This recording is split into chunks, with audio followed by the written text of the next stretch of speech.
Ya kalau dari kacamata hukum, kalau soal kasus ini saya juga nggak membaca dan nggak denger ya. Pokoknya saya selintas saja saya bicara soal hukum karena gini, eh, mungkin pada saat penggerbekan yang dilakukan oleh sang istri, mungkin di mana, di hotel atau di rumah? Di pom bensin. Di pom bensin, itu di pom bensin, di upload, dia direkam oleh sang istri, direkam, terus setelah direkam dia upload lah ke sosial medianya, entah ke Facebook, entah ke YouTube.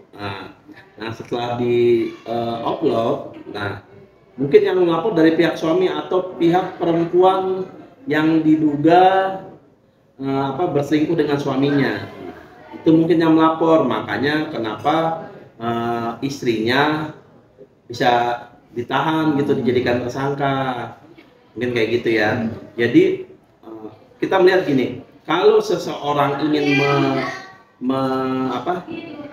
ingin menuntaskan atau menyelesaikan suatu masalah, tapi jangan mengundang masalah yang baru. Kenapa? Kalau memang ketahuan suaminya selingkuh, ya laporkan aja, laporkan, bawa 2 orang saksi. Kalau suaminya TNI, bawa orang dari Puspom nih, dari polisi militer, bawa ikut gerbek, lapor aja istrinya, lapor, datang gerbek, membawa 2 orang saksi. Nah nanti di situ suaminya akan ditangkap, tapi jangan direkam suaminya, apalagi di pom bensin, kan nggak tahu kejadiannya gimana, apakah di mobil, apakah di mana, apakah dia benar-benar melakukan perselingkuhan, kan belum tentu. Makanya jangan, orang zaman sekarang itu harus benar-benar cerdas dalam bersosial media. Karena kenapa? Banyak orang dikit-dikit sekarang diupload, dikit-dikit sekarang diupload, gitu. Itu yang nggak boleh. Mungkin kenanya di situ kalau soal hukumnya ya. Soal kenapa dia ditahan, karena dia melanggar undang-undang ITE, itu ada sanksi ancamannya. Saya kan nggak tahu itu yang kenanya apa, mungkin pencemaran nama baik atau yang lain hal lah. Nah, kalau seandainya suaminya dilaporkan, kalau dia bukan anggota TNI, maka bisa dilaporkan di polisi, bawa 2 orang saksi yang melihat kejadian itu bareng-bareng tuh, gerbek, melakukan penggerbekan. Maka nanti kalau perselingkuhan nanti kenanya di pasal 284, bahwa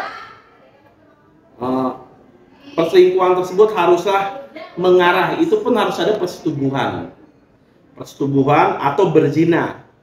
Itu nanti ada di pasal 284 Kitab Undang-Undang Hukum Pidana. Nah, kalau suaminya ada lagi nih, gimana kalau suaminya menikah lagi? Nah, kalau suaminya menikah lagi, maka dilaporkan suaminya kena pasal 279 ayat 1 ke 1 Kitab Undang-Undang Hukum Pidana, yang menyatakan bahwa barang siapa mengadakan pernikahan padahal mengetahui bahwa pernikahan atau perkawinannya yang telah ada menjadi penghalang yang sah untuk itu, maka menikah tanpa izin itu bisa dilaporkan. Walaupun menikah siri, itu bisa tuh, asal yang melaporkan bisa membuktikan, membawa 2 orang saksi, atau polisi aja, laporkan polisi, bawa tuh polisi ke sana, laporin, bisa ditangkap, termasuk juga perselingkuhan. Sekarang kalau dilihat apakah benar nih, yang kita balik lagi bahwa apakah benar anggota TNI itu melakukan perselingkuhan di pom bensin. Kalau di hotel, di dalam kamar mungkin. Kalau di pom bensin misalnya di mobil, ngapain, kan itu tempat umum, orang banyak lalu lalang, kan nggak mungkin juga berzina di situ. Jadi maksud saya jangan terbakar emosi, akhirnya melakukan sesuatu yang lepas kontrol, di upload ke sosial media, itu yang menjadi masalah.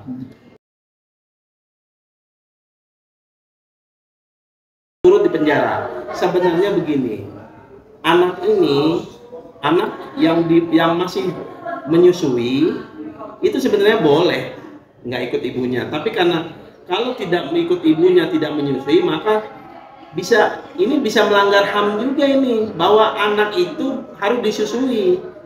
Jadi oleh karena itu banyak juga Mas di pengadilan itu yang di penjara itu yang lahir di penjara, dia tetap harus menyusui, bukan berarti anaknya dihukum, tapi karena butuh ASINya. Mungkin nanti kalau misalnya ibunya menjalin hukuman berapa tahun terus tiba-tiba bebas, nah itu bisa juga bebas bareng gitu, bukan berarti anaknya juga dihukum.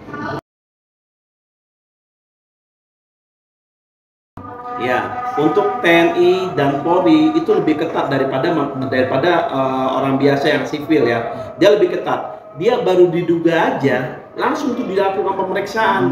Apalagi kalau sampai viral menjelekkan institusi TNI atau institusi Polri, itu tentu ada mulai dari pelanggaran kode etik. Ancamannya bisa penundaan pangkat sampai dengan 2 tahun ataupun sampai dengan pemecatan kalau memang itu benar-benar terbukti karena dia sudah menikah.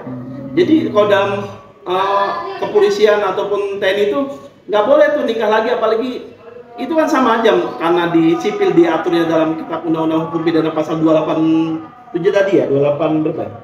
28 284, maka itu berlaku juga di TNI maupun Polri. Jadi dia lebih ketat. Kalau pembunuhan misalnya, kita tariklah, kalau pembunuhan di polisi itu, di sipil itu ancaman bisa sampai 15 tahun, bahkan 20 tahun. Kalau di tentara itu lebih parah. Dia bisa langsung pencopotan jabatan sampai dihukum mati. Jadi lebih ketat sebenarnya di TNI. Nah, tinggal bagaimana, cuma kan ini kan viral kasus. Bisa jadi nanti dari institusi TNI sendiri, mau dari Angkatan Darat, Udara, dan Laut, itu ambil tindakan sendiri bisa. Kalaupun tidak ada tindakan, maka dari sang istri yang menjadi korban melalui kuasa hukumnya bisa itu melaporkan. Jadi akan diproses itu sesuai dengan hukum dan lebih ketat di TNI itu. Saya rasa juga yang kayak gini-gini pasti ditarik. Mestinya TNI juga ambil tindakan yang lebih cepat gitu ya kan. Jadi jangan sampailah nanti istrinya udah di rumah bertahan dengan hidup yang susah. Kan TNI digajinya berapa sih? Istrinya udah bertahan di rumah dengan hidup susah, tapi suaminya malah selingkuh. Itu pun kalau selingkuh ya. Jadi maksudnya pasti semua ada dampaknya, walaupun dia TNI maupun sipil. Bang, selain terakhir tadi Bang bilang bahwa itu sampai pemecatan, apakah seperti undang-undang yang diterapkan oleh sipil itu ada hukuman pidananya atau gimana? Ada pidananya 284 itu, ancamannya bisa sampai 5 tahun. Walaupun dia sebagai tentara juga berarti? Iya. Jadi kalau dia di TNI nanti dihukum militer. Oh, dihukum militer. Dia militer. Nanti dia didampingi juga oleh kuasa hukum. Kuasa hukumnya dari militer juga. Jadi ada seperti kita juga sipil. Cuman dia yang menyidangkan adalah jenderal-jenderal dari TNI juga. Jaksanya dari jaksa militer, pengacaranya juga dari militer. Tetap dari TNI akan memberikan bantuan hukum. Cuma kepada para pelaku ataupun terdakwa yang datang ke persidangan gitu. Bang, terakhir nih Bang, mungkin sebenarnya ini kan istrinya kalau kita lihat prihatin ya, banyak netizen yang prihatin sama istrinya, udah suaminya kayak begitu, ketahuan, terus akhirnya dipenjara dengan anak-anaknya. Langkah apa yang bisa dilakukan oleh seorang istri ini agar mendapat kemudahan dan keringanan, atau dari sisi hukumnya seperti apa? Ya, jadi walaupun dia diancam oleh hukuman undang-undang ITE, maka di kepolisian setiap perempuan ataupun ibu siapapun dia tersangka, ini kan masih tersangka karena di kepolisian, maka bisa mengajukan permohonan penangguhan penahanan. Nah, dasarnya apa? Karena kan penangguhan penahanan itu yang penting tidak menghilangkan barang bukti, tidak kabur, dan juga ada penjaminnya. Penjaminnya apa? Bisa orang tuanya, adiknya, kakaknya, bapaknya, ibunya, anaknya bisa jadi penjamin. Kalau memang sudah cukup umur. Nah, lakukan penangguhan penahanan itu nanti setelah proses persidangan, selama proses di kepolisian sampai dengan ke persidangan itu dari si perempuannya itu tidak akan ditahan. Karena kenapa? Masukkan di situ. Karena ini melanggar kemanusiaan lah.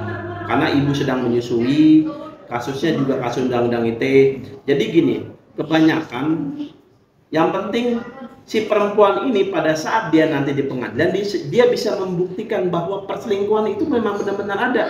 Kan videonya yang diupload itu apakah videonya benar-benar suaminya sedang selingkuh? Hanya statement sih dia. Iya, hanya statement kan. Kalau dia ada videonya dan dia bisa membuktikan, maka di pengadilan itu bisa jadi si istri bebas. Karena yang penting gini, selama undang-undang ITE itu, selama berita itu bukan berita hoax. Kan banyak dulu pernah istri Kapolres ditagih hutang. Sampai ke persidangan ditahan nih, begitu di persidangan akhirnya bebas.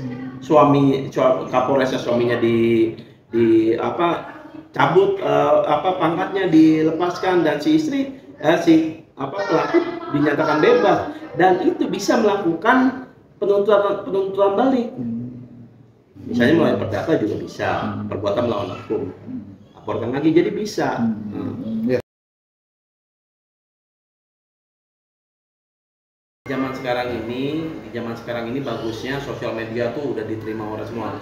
Nah, kalau memang mungkin netizen ataupun ya disebutnya netizen itu gempur terus, diupload terus itu berita dan menjadi simpatik dari orang banyak, maka bisa jadi tuh istrinya mendapat penangguhan penahanan, karena suara rakyat itu lebih besar ketimbang orang-orang pejabat. Jadi semua bisa melalui, yang penting sekarang kan udah bantuan sosial media tuh, gempur aja terus tuh, beritakan naik melalui wartawan, angkat biar si ibu ini mendapatkan keadilan. Jadi jangan dihukum sebelum sampai ke persidangan. Kan yang susah zaman sekarang itu orang yang dihukum dulu, tahu-tahu di persidangan dia nggak bersalah. Kita mau nuntut polisi nggak bisa, mau nuntut yang laporin orang nggak punya juga, gitu.